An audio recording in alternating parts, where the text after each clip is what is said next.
जय श्री कृष्ण मित्रों। श्रीमद् भगवद गीता मनुष्य मात्र को सही मार्ग दिखाने वाला सार्वभौम महाग्रंथ है। लोगों में इसका अधिक से अधिक प्रचार हो, इस दृष्टि से परम श्रद्धेय स्वामी जी श्रीराम सुखदास जी महाराज ने इस ग्रंथ को प्रश्नोत्तर शैली में गीता माधुर्य नाम से बड़े सरल ढंग से प्रस्तुत किया है, जिससे गीता पढ़ने में सर्वसाधारण लोगों की रुचि पैदा हो जाए और वे इसके अर्थ को सरलता से समझ सकें। पहला अध्याय। पांडवों ने 12 वर्ष का वनवास और 1 वर्ष का अज्ञातवास समाप्त होने पर जब पूर्व प्रतिज्ञा के अनुसार अपना आधा राज्य मांगा, तब दुर्योधन ने आधा राज्य तो क्या, तीखी सुई की नोक जितनी जमीन भी बिना युद्ध के देनी स्वीकार नहीं की। आत पांडवों ने माता कुंती की आज्ञा के अनुसार युद्ध करना स्वीकार कर लिया। इस प्रकार पांडवों और कौरवों के बीच युद्ध होना निश्चित हो गया तथा दोनों ओर से युद्ध की तैयारी होने लगी। महर्षि वेदव्यास जी का धृतराष्ट्र पर बहुत स्नेह था। उस स्नेह के कारण उन्होंने धृतराष्ट्र के पास आकर कहा कि युद्ध होना और उसमें क्षत्रियों का महान सहार होना अवश्यंभावी है, इसे कोई टाल नहीं सकता।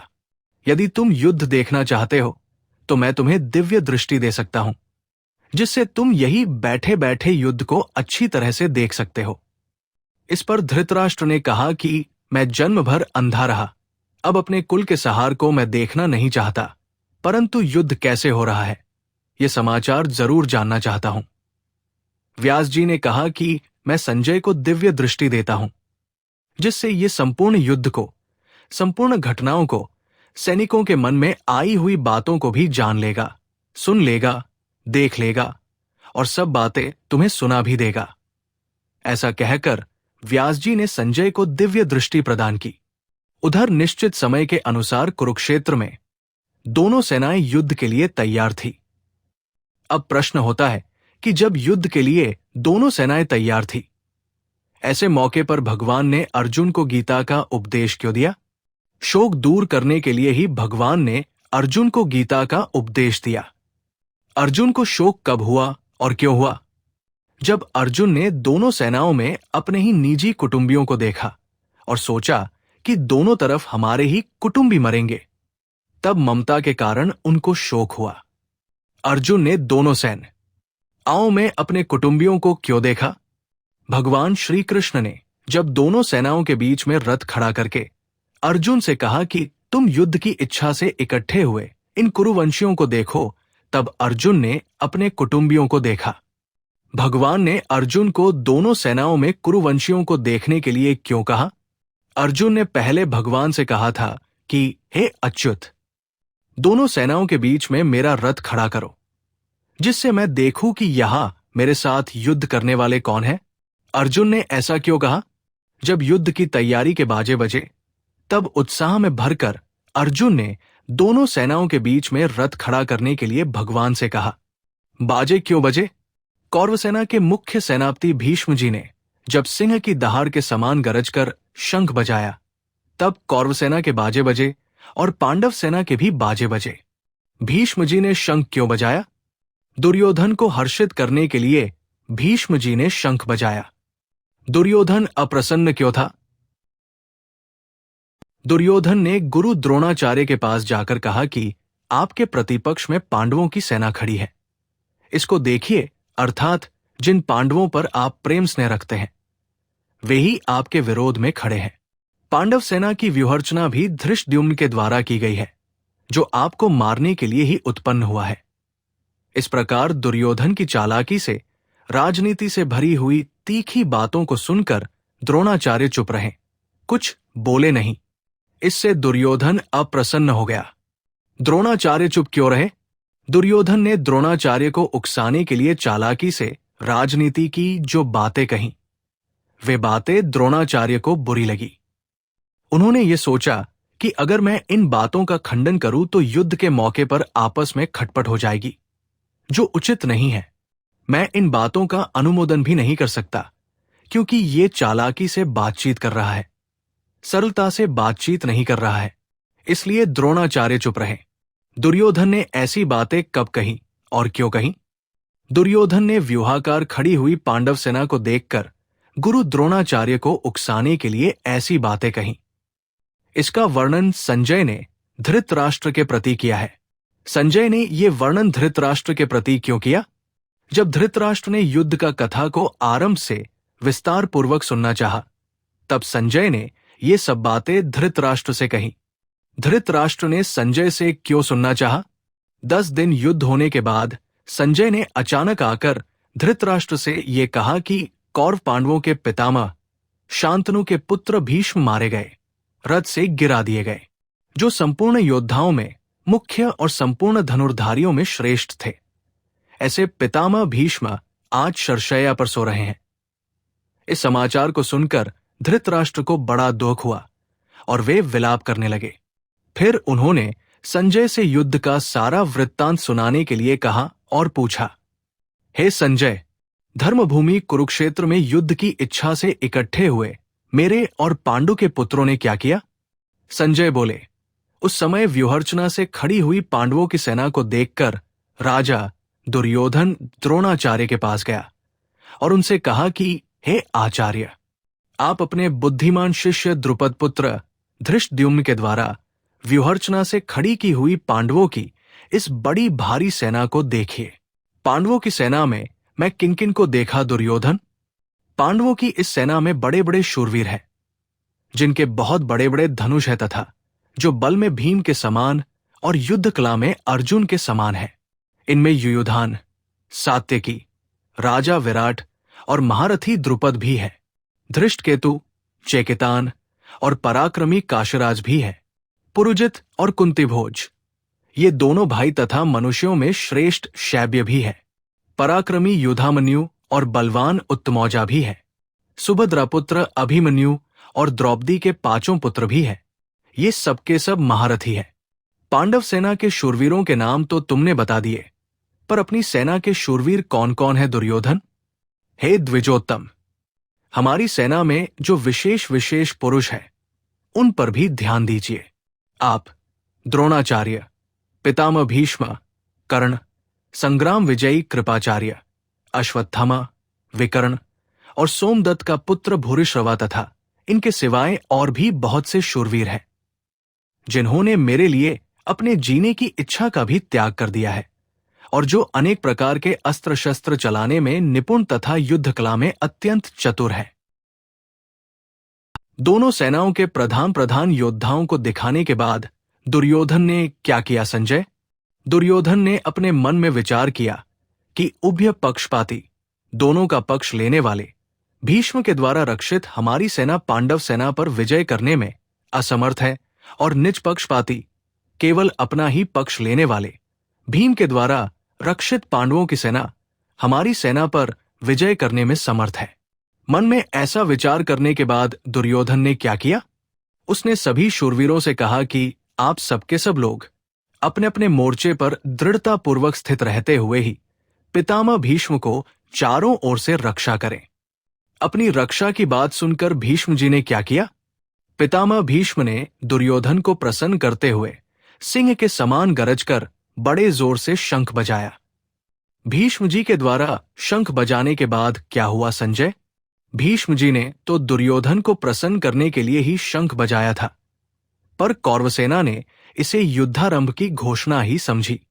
अतः भीष्म जी के शंख बजाते ही कौरवसेना के शंख, भेरी, ढोल, मृदंग आदि बाजे एक साथ बज उठे। उनका शब्द बड़ा भयंकर हुआ। कौरवसेना के बाजे बजने के बाद क्या हुआ संजय? कौरवसेना के बाजे बजने के बाद पांडव सेना के बाजे बजने चाहिए थे, पर उस सेना को कोई आज्ञा नहीं मिली। तब सफेद घोड़ों से युक्त महान रथ पर बैठे हुए भगवान श्री कृष्ण ने पांचजन्य नामक और अर्जुन ने देवदत्त नामक दिव्य शंख को बड़े जोर से बजाया। उसके बाद भीम ने पौंड्र नामक, युधिष्ठिर ने अनंत विजय नामक, नकुल ने सुघोष नामक और सहदेव ने मणिपुष्पक नामक अलग अलग शंख बजाए।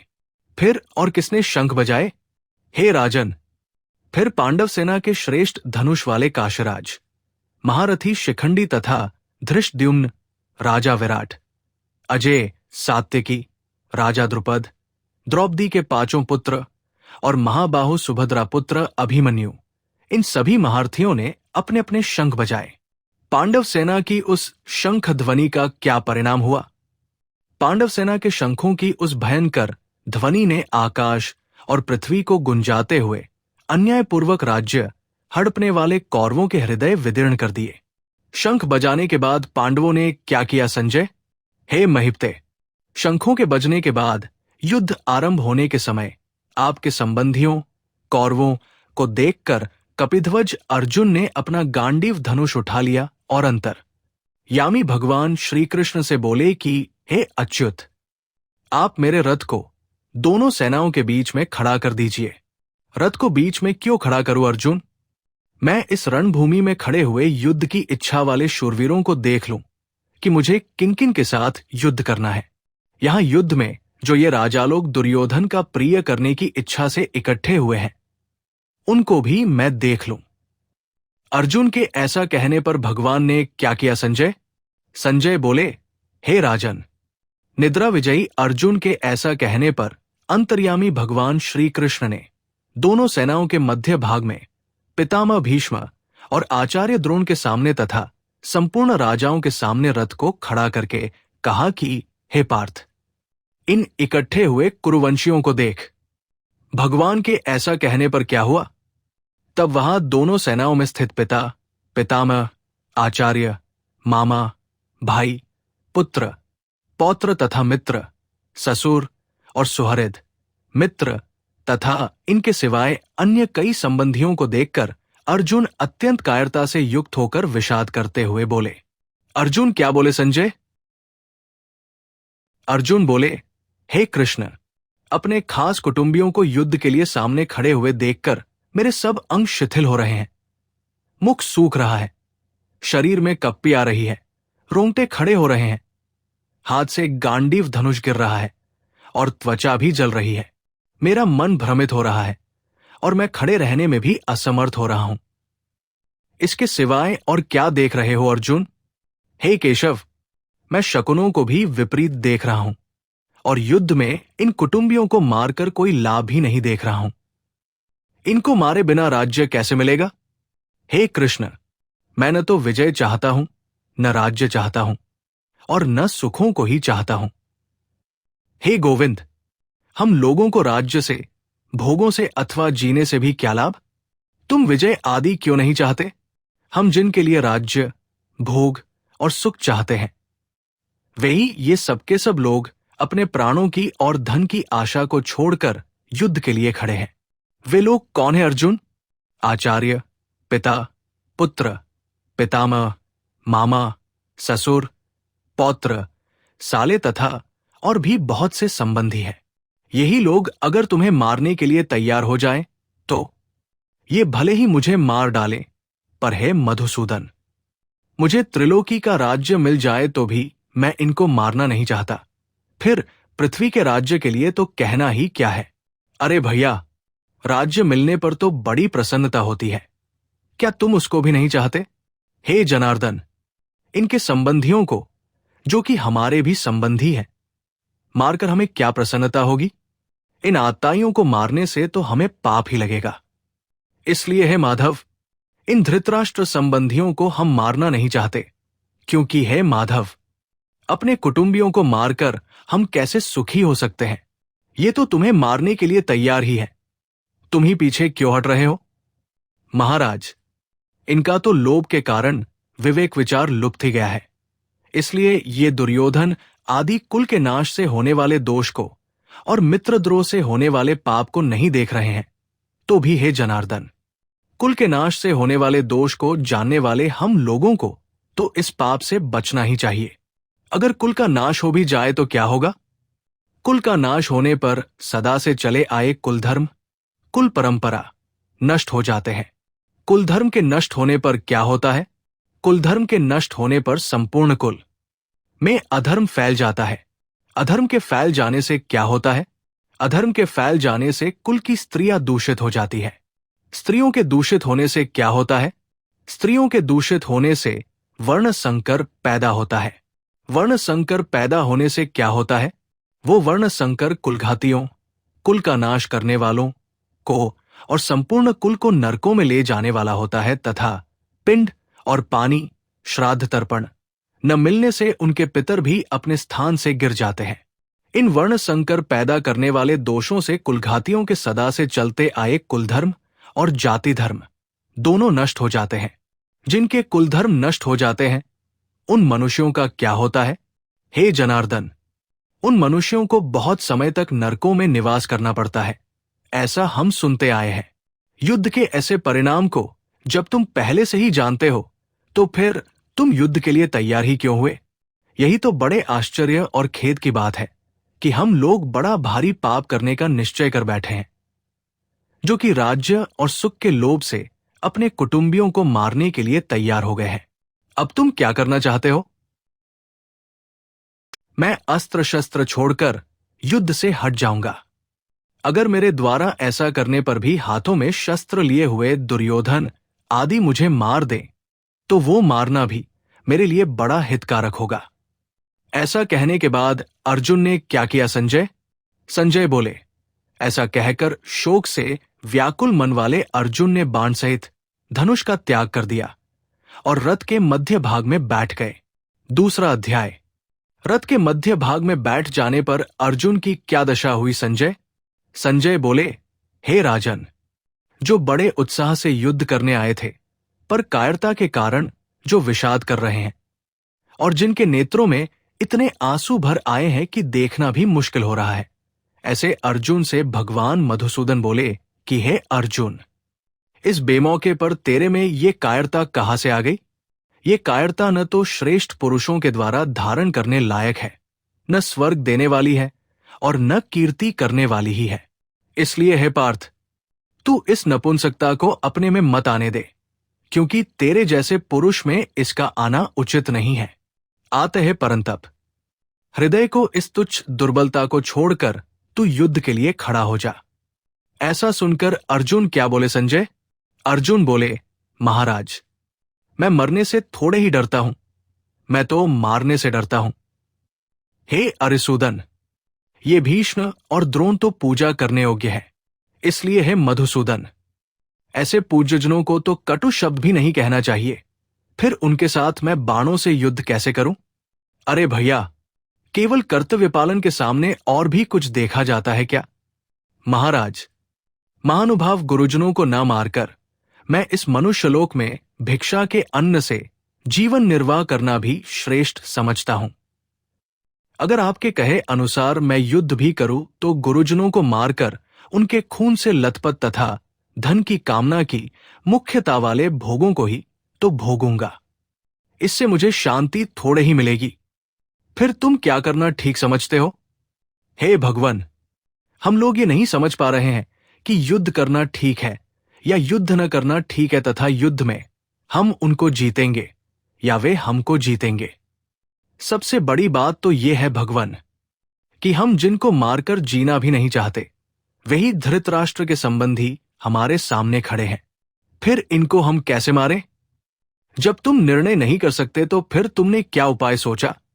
हे महाराज, कायरता के दोष से मेरा क्षात्रस स्वभाव दब गया है और धर्म का निर्णय करने में मेरी बुद्धि काम नहीं कर रही है। इसलिए जिससे मेरा निश्चित कल्याण हो, वो बात मेरे लिए कहिए। मैं आपका शिष्य हूं और आपके ही शरण हूं। आप मुझे शिक्षा दीजिए। परंतु महाराज, आपने पहले जैसे युद्ध करने के लिए कह दिया था, वैसा फिर न कहें, क्योंकि युद्ध के परिणाम में मुझे यहां का धन धान्य से संपन्न और निष्कंटक राज्य मिल जाए अथवा देवताओं का आधिपत्य मिल जाए तो भी मेरा ये इंद्रियों को सुखाने वाला शोक दूर हो जाए, ऐसा मैं नहीं देखता। फिर क्या हुआ संजय? संजय बोले, हे राजन, निद्रा विजयी अर्जुन अंतर्यामी भगवान श्री कृष्ण से मैं युद्ध नहीं करूंगा, ऐसा साफ साफ कहकर चुप हो गए। अर्जुन के चुप होने पर भगवान ने क्या कहा? अंतर्यामी भगवान श्री कृष्ण दोनों सेनाओं के मध्य भाग में विषाद करते हुए अर्जुन से मुस्कुराते हुए कहने लगे, तू शोक न करने लायक का शोक करता है और पंडिताई सी बड़ी बड़ी बातें बयान करता है, परंतु जो मर गए हैं उनके लिए और जो जीते हैं उनके लिए भी पंडित लोग शोक नहीं करते। शोक क्यों नहीं करते भगवान? मैं, तू और ये राजालोक पहले नहीं थे। ये बात भी नहीं है और हम सब आगे नहीं रहेंगे। ये बात भी नहीं है अर्थात हम सब पहले भी थे और आगे भी रहेंगे। ऐसा जानकर पंडित लोग शोक नहीं करते। इस बात को कैसे समझा जाए? अरे भैया, देहधारी के इस शरीर में जैसे कुमार, युवा और वृद्धावस्था होती है ना, ऐसे ही देहधारी को दूसरे शरीरों की प्राप्ति होती है। इस विषय में पंडित लोग मोहित नहीं होते।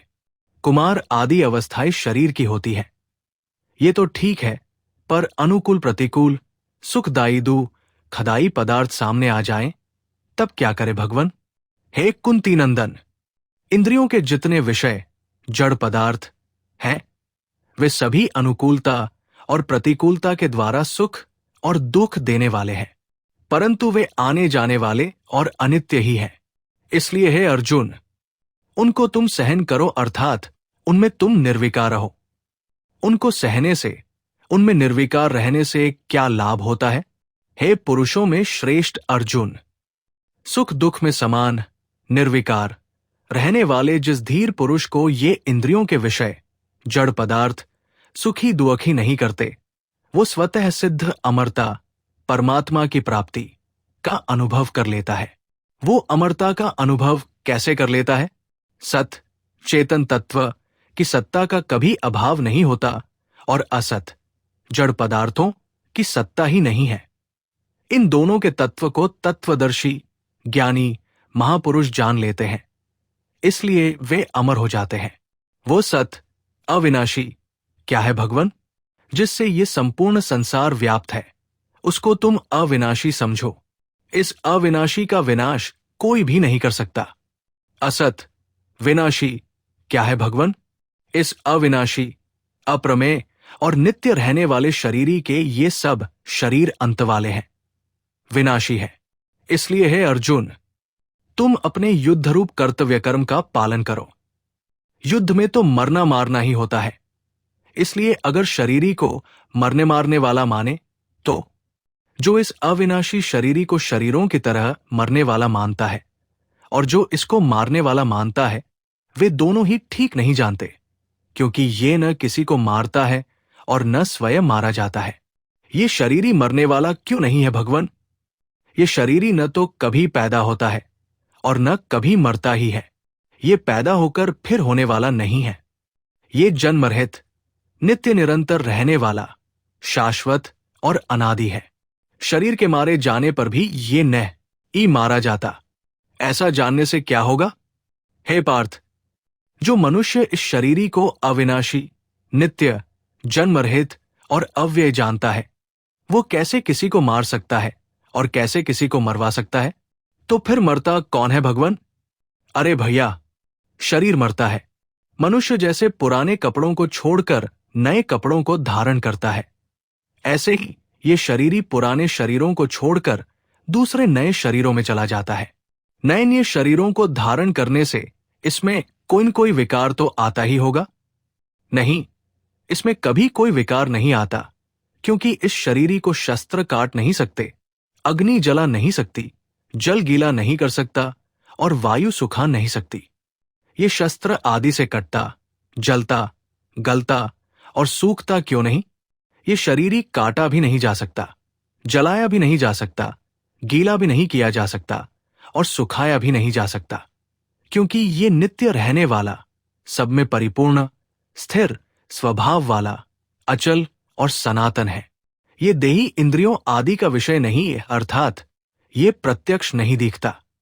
ये अंतःकरण का भी विषय नहीं है और इसमें कोई विकार भी नहीं होता है।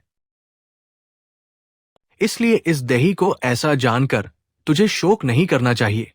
इस शरीरी को निर्विकार मानने पर तो शोक नहीं हो सकता, पर इसे विकारी मानने पर तो शोक हो ही सकता है। हे महाबाहो, अगर तू इस शरीरी को नित्य पैदा होने वाला और नित्य मरने वाला भी मान ले तो भी तुझे इसका शोक नहीं करना चाहिए, क्योंकि जो पैदा हुआ है वो जरूर मरेगा और जो मर गया है वो जरूर पैदा होगा। इस नियम को कोई हटा नहीं सकता। आत शरीरी को लेकर तुझे शोक नहीं करना चाहिए। शरीरी को लेकर शोक नहीं करना चाहिए, ये तो ठीक है, पर शरीर को लेकर तो शोक होता ही है भगवान। शरीर को लेकर भी शोक नहीं हो सकता, क्योंकि हे भारत, सभी प्राणी जन्म से पहले अप्रकट थे और मरने के बाद फिर अप्रकट हो जाएंगे, केवल बीच में प्रकट दिखते हैं। अतः इसमें शोक करने की बात ही कौन सी है? तो फिर शोक क्यों होता है? न जानने से। जानना कैसे हो? वो जानना अर्थात अनुभव करना इंद्रिया, मन, बुद्धि से नहीं होता।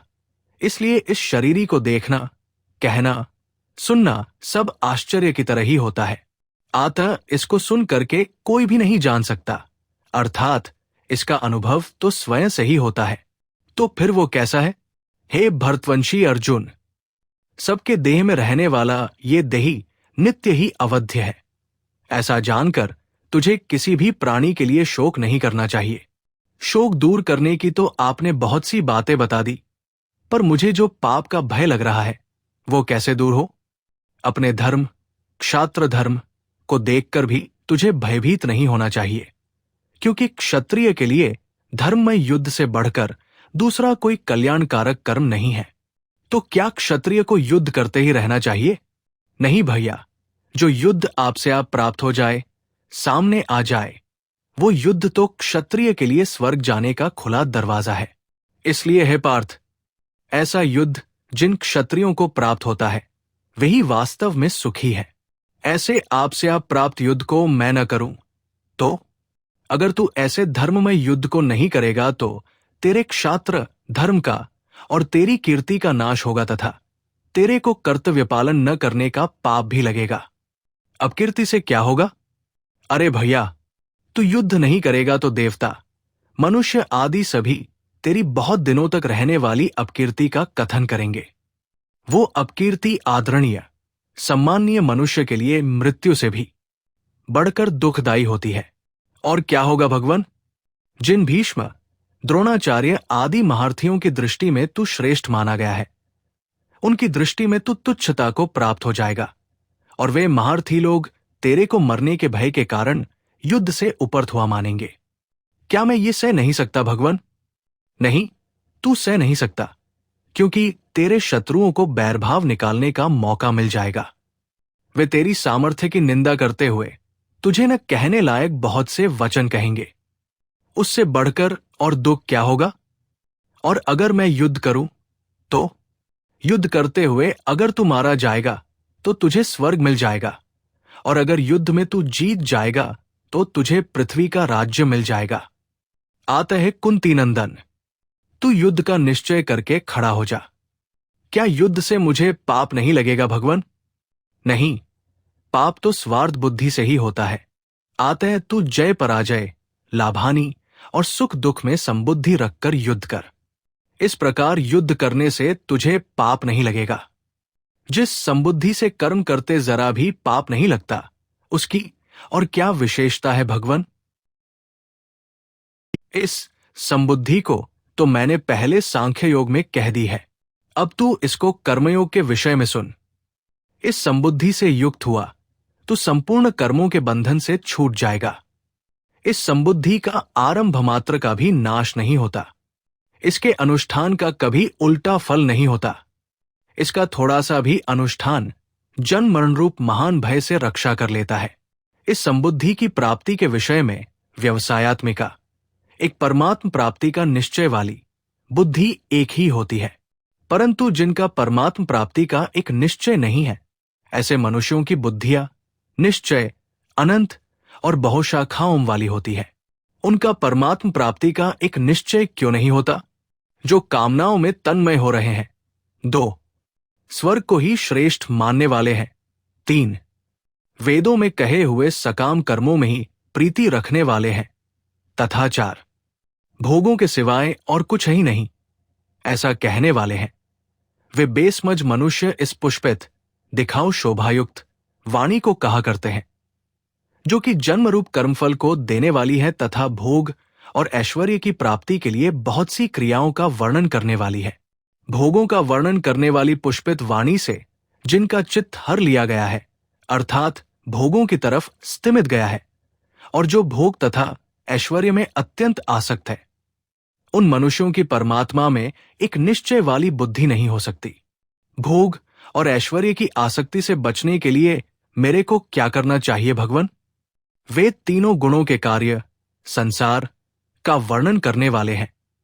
इसलिए हे अर्जुन, तू वेदों में कहे हुए सकाम कर्मों से रहित हो जा, राग द्वेष आदि द्वंद्वों से रहित हो जा और नित्य निरंतर रहने वाले परमात्म तत्व में स्थित हो जा।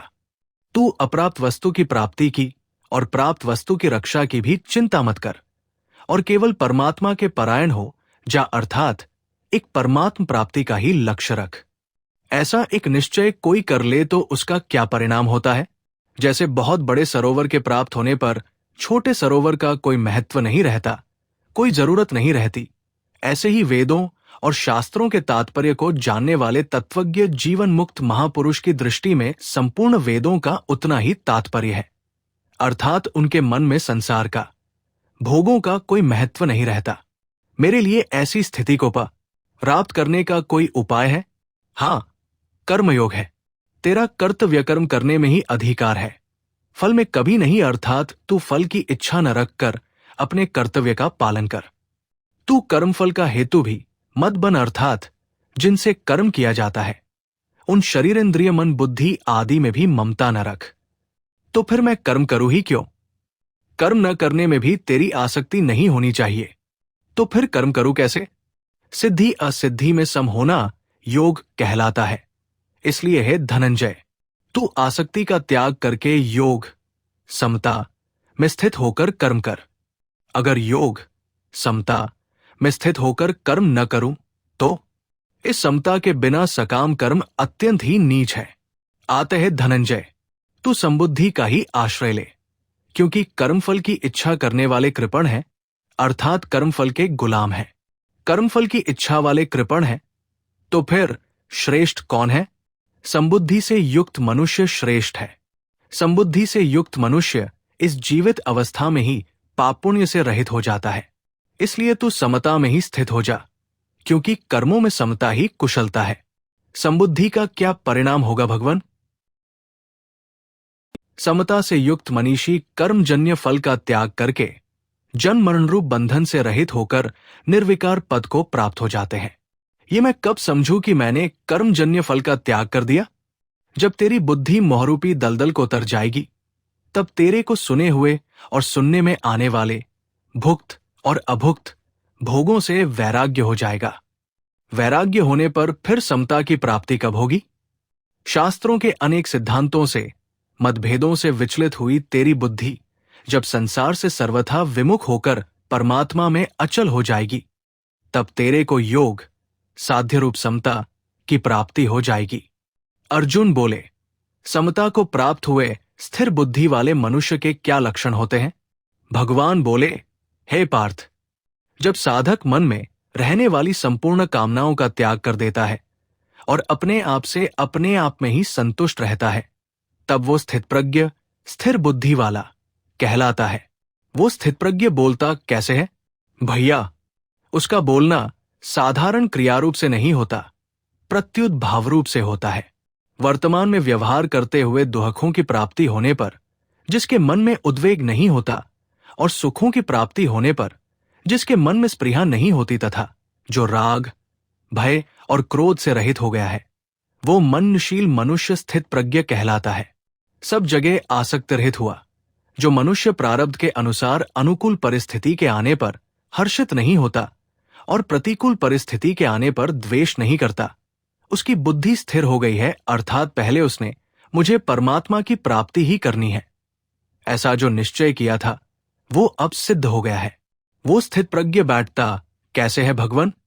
जैसे कछुआ अपने चारों पैर, गर्दन और पूंछ इन 6 अंगों को समेटकर बैठता है, ऐसे ही जिस समय वो कर्मयोगी संपूर्ण इंद्रियों और मन को अपने अपने विषयों से समेट लेता है, हटा लेता है, उस समय उसकी बुद्धि स्थिर हो जाती है। इंद्रियों को समेटने की वास्तविक पहचान क्या है? इंद्रियों को अपने विषयों से हटाने वाले देहाभिमानी मनुष्य के भी विषय तो निवृत्त हो जाते हैं, पर रस बुद्धि, सुख भोग बुद्धि निवृत्त नहीं होती। परंतु परमात्मा की प्राप्ति होने से स्थित प्रज्ञ मनुष्य की रस बुद्धि भी निवृत्त हो जाती है। रस बुद्धि रहने से क्या हानि होती है? हे कुंती नंदन, रस बुद्धि रहने से साधन। परायण विवेकी मनुष्य की भी प्रमथनशील इंद्रिया उसके मन को जबरदस्ती विषयों की तरफ खींच ले जाती है। इस रस बुद्धि को दूर करने के लिए क्या करना चाहिए भगवान? कर्मयोगी साधक संपूर्ण इंद्रियों को वश में करके मेरे परायण होकर बैठे, अर्थात मेरे भरोसे निश्चिंत हो जाए। इस तरह जिसको इंद्रिया वश में है उसकी बुद्धि प्रतिष्ठित है। आपके परायण न होने से क्या होगा? मेरे परायण न होने से विषयों, भोगों का चिंतन होगा। विषयों के चिंतन से क्या होगा? मनुष्य की उन विषयों में आसक्ति हो जाएगी। आसक्त होने से क्या होगा? उन विषयों, भोगों को प्राप्त करने की कामना पैदा हो जाएगी। कामना पैदा होने से क्या होगा? कामना की पूर्ति में बाधा पड़ने पर क्रोध आ जाएगा। क्रोध आने से क्या होगा? क्रोध के आने से सम्मोह हो जाएगा, अर्थात मूढ़ता छा जाएगी। मूढ़ता छा जाने से क्या होगा? मैं साधक हूं तो मुझे ऐसा व्यवहार करना चाहिए, ऐसा बोलना चाहिए आदि जो पहले विचार किया था उसकी स्मृति नष्ट हो जाएगी, अर्थात उसकी याद नहीं रहेगी। स्मृति नष्ट होने पर क्या होगा? बुद्धि, नया विचार करने की शक्ति नष्ट हो जाएगी, अर्थात इस समय मेरे को क्या करना चाहिए और क्या नहीं, ये विवेक शक्ति दब जाएगी। बुद्धि नष्ट होने से क्या होगा? उस मनुष्य का पतन हो जाएगा। स्थित प्रज्ञ के बैठने की बात तो आपने बता दी, अब ये बताइए कि वो चलता कैसे है? भैया, उसका चलना क्रियारूप से नहीं, भावरूप से होता है। वशीभूत अंतःकरण वाला साधक रागद्वेष से रहित और अपने वश में की हुई इंद्रियों के द्वारा विषयों का सेवन करता हुआ अंतःकरण की प्रसन्नता को प्राप्त हो जाता है। अंतःकरण को प्रसन्नता को प्राप्त होने पर क्या होता है? उस प्रसन्न चित्त वाले मनुष्य के संपूर्ण दुहखों का नाश हो जाता है और उसकी बुद्धि बहुत जल्दी परमात्मा में स्थिर हो जाती है। बुद्धि स्थिर किसकी नहीं होती? जिसका मन और इंद्रियां संयमित नहीं है। ऐसे मनुष्य की व्यवसायात्मिका, एक निश्चय वाली बुद्धि नहीं होती। व्यवसायात्मिका बुद्धि न होने से उसकी मुझे केवल अपने कर्तव्य का पालन करना है, ऐसी भावना, ऐसा विचार नहीं होता। ऐसी भावना न होने से, अर्थात अपने कर्तव्य का पालन न होने से उसको शांति नहीं मिलती। फिर अशांत मनुष्य को सुख भी कैसे मिल सकता है? जो संसारी, भोगी है उसकी बुद्धि स्थिर होने की तो संभावना ही नहीं है। पर जो साधक है उसकी बुद्धि स्थिर न होने में क्या कारण है? कारण यह है कि जैसे जल में चलती हुई नाव को वायु हर लेती है, ऐसे ही साधक की अपने अपने विषयों में विचरती हुई इंद्रियों में से एक इंद्रिय भी मन के साथ हो जाती है। उस इंद्रिय के साथ मिला हुआ वो अकेला मन ही उस साधक की बुद्धि को हर लेता है। तो फिर बुद्धि स्थिर किसकी होती है? हे महाबाहो, जिसकी इंद्रिया सब प्रकार से वश में है, अर्थात जिसके मन से भी विषयों का चिंतन नहीं होता, उसी की बुद्धि स्थिर होती है। जिसकी इंद्रिया वश में नहीं है, ऐसे साधारण मनुष्य में और जिसकी इंद्रिया वश में है, ऐसे संयमी मनुष्य में क्या अंतर है? साधारण मनुष्यों की जो रात है, अर्थात जो परमात्म प्राप्ति के विषय में बिल्कुल सोए हुए हैं, उस रात में संयमी मनुष्य जागता है, अर्थात परमात्म तत्व का अनुभव करता है। और जिसमें साधारण मनुष्य जागते हैं, अर्थात भोग भोगने और संग्रह करने में बड़े सावधान, सजग रहते हैं, वो तो परमात्म तत्व को जानने वाले मनशील मनुष्य की दृष्टि में रात है, अंधेरा है। तो फिर उस संयमी मनुष्य के सामने भोग पदार्थ आते ही नहीं होंगे? आते हैं, परंतु जैसे अपनी मर्यादा में अटल रहने वाले और चारों ओर से जलहद्दों द्वारा परिपूर्ण समुद्र में संपूर्ण नदियों का जल आकर मिल जाता है, पर वो समुद्र में कोई विकार पैदा नहीं करता, ऐसे ही उस संयमी मनुष्य के सामने संसार के सभी भोग आते हैं, पर वे उसमें कोई विकार पैदा नहीं करते। ऐसा मनुष्य ही परम शांति, परमात्म तत्व को प्राप्त होता है, भोगों की कामना वाला नहीं। भोगों की कामना वालों को भी शांति की प्राप्ति कैसे हो? उनको तो त्याग से ही शांति प्राप्त होगी। जो मनुष्य संपूर्ण कामनाओं का तथा स्पृहा का त्याग करके अहंतामता से रहित होकर विचरता है, उसको शांति प्राप्त हो जाती है।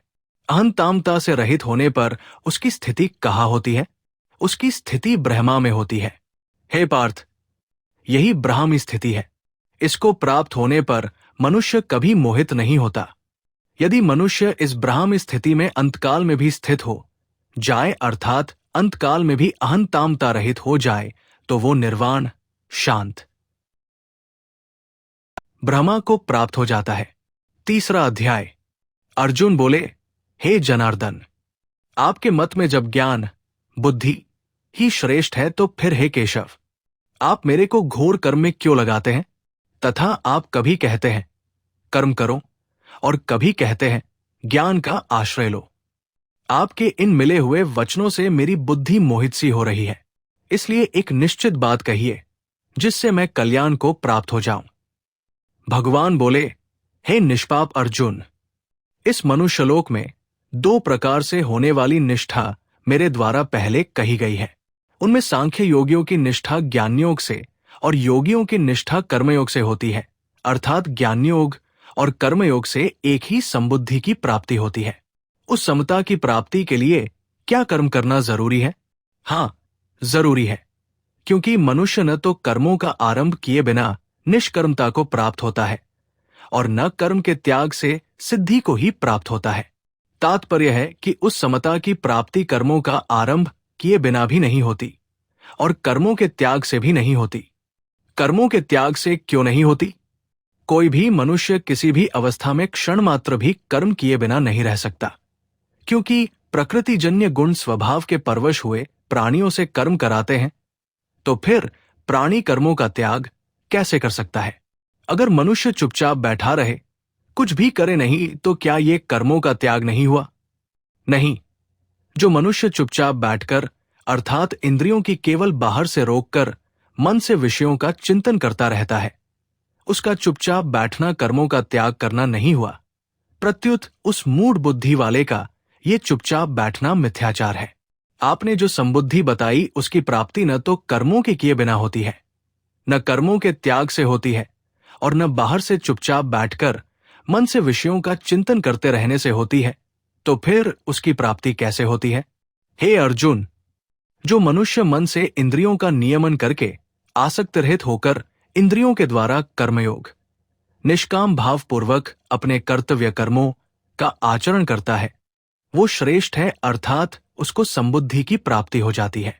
इसलिए तू शास्त्र विधि से नियत किए हुए कर्तव्य कर्म कर, क्योंकि कर्म न करने की अपेक्षा उपर्युक्त विधि से कर्तव्य कर्म करना श्रेष्ठ है। और तो क्या, बिना कर्म किए तेरे शरीर का निर्वाह भी नहीं होगा। कर्मों को करने से बंधन तो नहीं होगा भगवन? नहीं, यज्ञ कर्तव्य कर्म को केवल अपने लिए करने से ही मनुष्य कर्मों से बंधता है। इसलिए है कुंती नंदन, तू आसक्त रहित होकर यज्ञ कर्तव्य कर्म को केवल कर्तव्य परंपरा सुरक्षित रखने के लिए ही कर। मैं कर्म करूं ही क्यों? अरे भैया, सर्ग के आरंभ में पितामह ब्रह्मा जी ने भी यज्ञ कर्तव्य कर्मों सहित मनुष्यों की रचना करके उनसे यही कहा था कि तुम लोग इस कर्तव्य कर्म रूप यज्ञ के द्वारा बुद्धि को प्राप्त हो। ये यज्ञ तुम लोगों को कर्तव्य पालन की आवश्यक सामग्री प्रदान करने वाला हो। ये यज्ञ हम किस भाव से करें पितामह, इसके द्वारा तुम लोग देवताओं की वृद्धि उन्नति करो और वे देवता लोग तुम्हारी वृद्धि करें। इस तरह एक दूसरे की वृद्धि करने से, अर्थात अपने लिए कर्म न करके केवल दूसरों के हित के लिए ही सब कर्म करने से तुम लोग परमश्रेय परमात्मा को प्राप्त हो जाओगे। पितामह, अगर हम यज्ञ न करें तो तुम्हारे कर्तव्य कर्म रूप यज्ञ के द्वारा वृद्धि को प्राप्त हुए देवता तुम लोगों को बिना मांगे ही कर्तव्य पालन की आवश्यक सामग्री देते रहेंगे। परंतु अगर तुम लोग उस कर्तव्य पालन की सामग्री से देवताओं की पुष्टि न करके स्वयं ही सुखाराम भोगोगे, तो तुम चोर बन जाओगे। इस दोष से कैसे बचा जाए भगवन? भैया, केवल दूसरों के हित के लिए ही कर्तव्य कर्म करने से यज्ञ शेष के रूप में समता का अनुभव होता है। उस समता का अनुभव करने वाले श्रेष्ठ मनुष्य संपूर्ण पापों से मुक्त हो जाते हैं। परंतु जो केवल अपने सुखाराम के लिए ही सब कर्म करते हैं, वे पापी लोग तो केवल पाप ही कमाते हैं। भगवन, अभी आपने कर्तव्य कर्म के विषय में ब्रह्मा जी की आज्ञा सुनाई, पर कर्तव्य कर्म के विषय में आपका क्या कहना है? इस विषय में मेरा यही कहना है कि सृष्टि चक्र के संचालन के लिए भी कर्तव्य कर्म करने की आवश्यकता है, क्योंकि संपूर्ण प्राणी अन्न से पैदा होते हैं और अन्न वर्षा से पैदा होता है। वर्षा यज्ञ कर्तव्य पालन से होती है और यज्ञ निष्काम भाव से किए गए कर्मों से होता है। कर्तव्य कर्म करने की विधि वेद बताते हैं और वेद परमात्मा से प्रकट होते हैं। इसलिए सर्वव्यापी परमात्मा यज्ञ कर्तव्य कर्म में नित्य विद्यमान रहते हैं, अर्थात उनकी प्राप्ति अपने कर्तव्य का पालन करने से ही होती है। अतः सृष्टि चक्र की सुरक्षा के लिए अपने अपने कर्तव्य का पालन करना मनुष्यों के लिए बहुत जरूरी है। अगर कोई इस सृष्टि चक्र की सुरक्षा के लिए अपने कर्तव्य का पालन न करे तो हे पार्थ, जो मनुष्य इस सृष्टि चक्र की परंपरा को सुरक्षित रखने के लिए कर्तव्य कर्म नहीं करता, वो इंद्रियों के द्वारा भोगने वाला तथा पापमय जीवन बिताने वाला मनुष्य संसार में व्यर्थ ही जीता है, अर्थात वह मर जाए तो अच्छा है। कोई आसक्त रहित होकर केवल आपकी आज्ञा के अनुसार सृष्टि चक्र की परंपरा सुरक्षित रखने के लिए ही कर्तव्य कर्म का पालन करे तो वो अपने आप में ही रमन करने वाला, अपने आप में ही तृप्त और अपने आप में ही संतुष्ट हो जाता है। फिर उसके लिए कुछ भी करना बाकी नहीं रहता, क्योंकि उस महापुरुष का इस संसार में न तो कर्म करने से ही कोई मतलब रहता है और न कर्म न करने से ही कोई मतलब रहता है, तथा उसका किसी भी प्राणी के साथ कोई भी स्वार्थ का संबंध नहीं रहता। क्या मैं भी ऐसा न सकता हूं भगवान?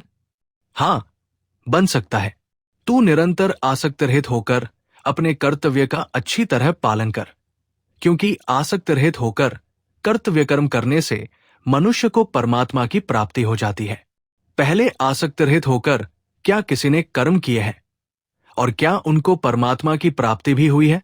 हां, राजा जनक जैसे अनेक महापुरुष कर्तव्य कर्म करके ही परमात्मा को प्राप्त हुए हैं।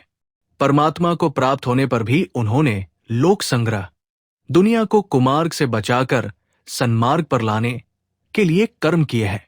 इसलिए तू भी लोक संग्रह को ध्यान में रखते हुए अपने कर्तव्य कर्म का पालन कर। वो लोक संग्रह कैसे होता है? 2 प्रकार से होता है, अपनी कर्तव्य परायणता से और अपने वचनों से। श्रेष्ठ मनुष्य जो आचरण करता है, दूसरे मनुष्य भी वैसा वैसा ही आचरण करते हैं।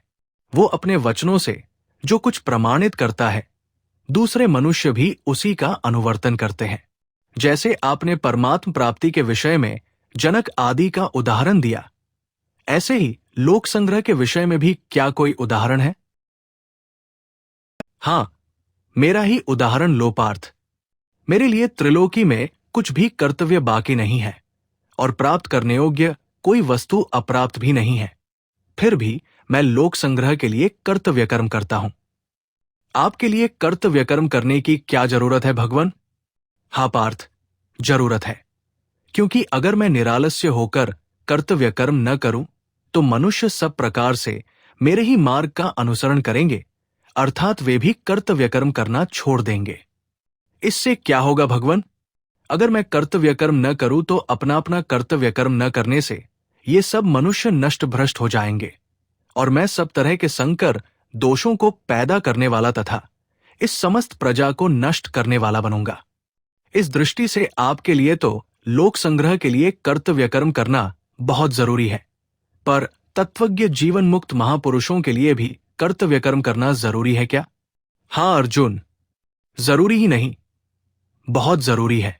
जैसे अज्ञानी मनुष्य कर्मों में आसक्त होकर फल की इच्छा से तत्परता पूर्वक कर्मों को करते हैं, ऐसे ही आसक्त रहित ज्ञानी महापुरुष को भी लोक संग्रह के लिए तत्परता पूर्वक कर्म करने चाहिए। ज्ञानी महापुरुष को चाहिए कि वो कर्मों में आसक्त उन अज्ञानी मनुष्यों की बुद्धि में किसी प्रकार का भ्रम पैदा न करके स्वयं भी बड़ी सावधानी से कर्म करे तथा उनसे भी वैसे ही कर्म करवाए। अज्ञानी और ज्ञानी, इन दोनों के कर्मों के करने में क्या अंतर होता है? संपूर्ण कर्म सब प्रकार से प्रकृति के गुणों द्वारा किए जाते हैं, परंतु अहंकार से मोहित अंतःकरण वाला अज्ञानी मनुष्य मैं करता हूं, ऐसा मान लेता है। और हे महाबाहो, गुण विभाग और कर्म विभाग को तत्व से जानने वाला ज्ञानी महापुरुष संपूर्ण गुण ही गुणों में वर्त रहे हैं, अर्थात संपूर्ण क्रियाएं प्रकृति में ही हो रही है। ऐसा अनुभव करके उनमें आसक्त नहीं होता। जितनी जिम्मेदारी आप पर है, उतनी ही जिम्मेदारी क्या ज्ञानी महापुरुष पर भी होती है? नहीं, ज्ञानी महापुरुष अज्ञानियों की तरह कर्म न करे तो कोई बात नहीं, पर वो किसी भी रीति से कम प्रकृतिजन्य गुणों से मोहित और गुणों तथा कर्मों में आसक्त अज्ञानियों को विचलित न करे। पर मैं तो विचलित हो जाता हूं भगवान, क्या करूं? तू विवेक बुद्धि के द्वारा संपूर्ण कर्मों को मेरे अर्पण करके कामना, ममता और संत आपसे रहित होकर युद्ध, कर्तव्य कर्म कर। संपूर्ण कर्तव्य कर्मों की आपके अर्पण करने से क्या होगा? जो मनुष्य दोष दृष्टि से रहित होकर श्रद्धा पूर्वक सदा मेरे इस मत के अनुसार चलते हैं, वे भी संपूर्ण कर्मों के बंधन से मुक्त हो जाते हैं। परंतु जो आपके मत के अनुसार नहीं चलते, उनका क्या होता है? जो मेरे इस मत में दोष दृष्टि करके इसके अनुसार नहीं चलते, उन सांसारिक ज्ञानों में मोहित और पारमार्थिक ज्ञान से रहित अविवेकी मनुष्यों को तुम नष्ट हुए ही समझो। आपके मत के अनुसार न चलने से उनका नाश, पतन क्यों होता है? ज्ञानी तो अपने राग द्वेष रहित शुद्ध स्वभाव के अनुसार क्रिया करता है, परंतु ये मनुष्य अपने राग द्वेष युक्त दूषित स्वभाव के अनुसार कर्म करते हैं। इसलिए शास्त्र मर्यादा के अनुसार कर्म करने में उनका वश नहीं चलता, जबरदस्ती नहीं चलती। इस प्रकार अपने दूषित स्वभाव के वश में होने के कारण उनका पतन हो जाता है। इस पतन से बचने का क्या उपाय है भगवान? प्रत्येक इंद्रिय के विषय में रागद्वेष अनुकूलता और प्रतिकूलता के द्वारा स्थित है। इसलिए मनुष्य रागद्वेष के वशीभूत होकर कर्म न करे, क्योंकि ये दोनों ही मनुष्य के शत्रु हैं। तो फिर मनुष्य को क्या करना चाहिए? अपने धर्म, कर्तव्य का पालन करना चाहिए। गुणों की कमी वाला भी अपना धर्म श्रेष्ठ है। अपने धर्म का पालन करते हुए यदि मृत्यु भी हो जाए तो वो अपने धर्म का पालन कल्याण करने वाला है। परंतु दूसरों का धर्म कितना ही गुण वाला होने पर भी भय को देने वाला है। अर्जुन बोले, जब अपने धर्म का पालन करना ही श्रेष्ठ है, तो फिर मनुष्य न चाहता हुआ भी बलपूर्वक लगाए हुए के समान किससे प्रेरित होकर अधर्म का, पाप का आचरण करता है? भगवान बोले, रजोगुण से उत्पन्न होने वाले काम, कामना को ही तू पाप कराने वाला समझ। इस काम से ही क्रोध पैदा होता है। ये काम कभी भी तृप्त न होने वाला और महापापी है। इस विषय में तू उस काम को बुरा समझ। ये महापापी काम क्या करता है? जैसे धुआं अग्नि को, मैल दर्पण को और जेर गर्भ को ढक देता है, ऐसे ही ये काम, कामना पाप न करने की इच्छा को दबाकर मनुष्य को पाप में लगाता है। और हे कुंती नंदन, ये काम अग्नि की तरह कभी तृप्त न होने वाला और विवेकी साधकों का नित्य वैरी है। इस काम के द्वारा मनुष्य का विवेक ढक जाता है। ऐसा वो काम रहता कहाँ है? वो काम इंद्रिया, मन और बुद्धि, इन 3 स्थानों में रहता है और इंद्रियों आदि के द्वारा देहाभिमानी मनुष्य के ज्ञान को ढककर उसे मोहित करता है। उस काम का नाश कैसे किया जाए? हे भरतवंशियों में श्रेष्ठ अर्जुन, तू सबसे पहले इंद्रियों को वश में करके इस ज्ञान और विज्ञान को ढकने वाले महापापी काम को अवश्य ही मार डाल। आपने जो उपाय बताया उसको क्रियान्वित कैसे लाए भगवान? शरीर से इंद्रिया पर है, इंद्रियों से मन पर है, मन से बुद्धि पर है और बुद्धि से काम पर है। इस तरह काम को बुद्धि से पर जानकर अपने द्वारा अपने आप को वश में करके है महाबाहो, तू इस दुर्जय शत्रु काम को मार डाल। दोस्तों, अगला अध्याय सुनने के लिए इस वीडियो को ज्यादा से ज्यादा शेयर कीजिए। धन्यवाद।